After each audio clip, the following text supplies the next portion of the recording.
une seule question que l'on va poser à notre amie Valérie Lerouge, qui est en direct de Bruxelles. Bonjour Valérie. À quoi va donc ressembler le Parlement, Bonjour Laurent, le bonjour à nouveau tous. Parlement européen?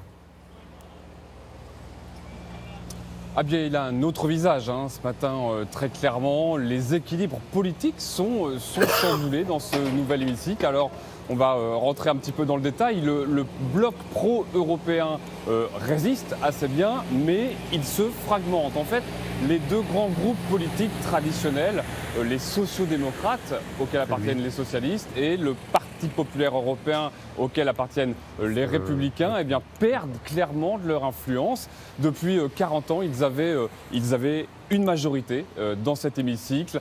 Ils la perdent. Ensemble, là, ils ont 230 sièges. J'ai compté, il en faut 276 pour avoir une majorité.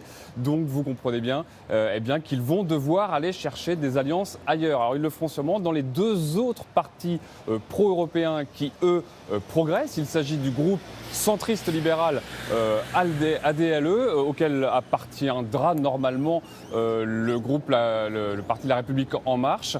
Ils progressent très nettement. Ils dépassent les 100 sièges qui va leur donner réellement du pouvoir dans cet hémicycle. Et puis les Verts qui gagnent 15 sièges, notamment grâce à la France et grâce à l'Allemagne.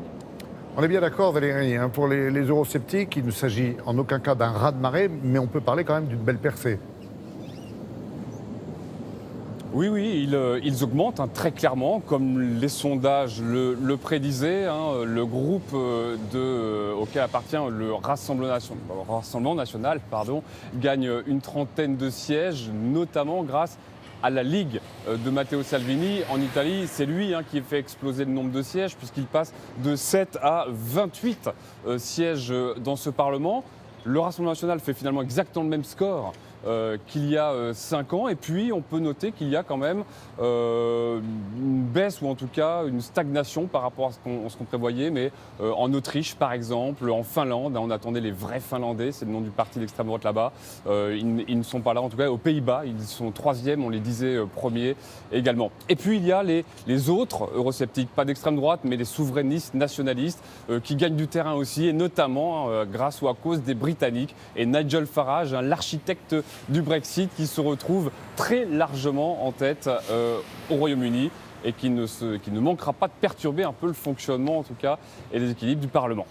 Merci beaucoup Valérie, merci de nous tenir informés tout au long de cet Euro Matin. Et bien sûr, on vous retrouvera tout à l'heure en direct de Bruxelles.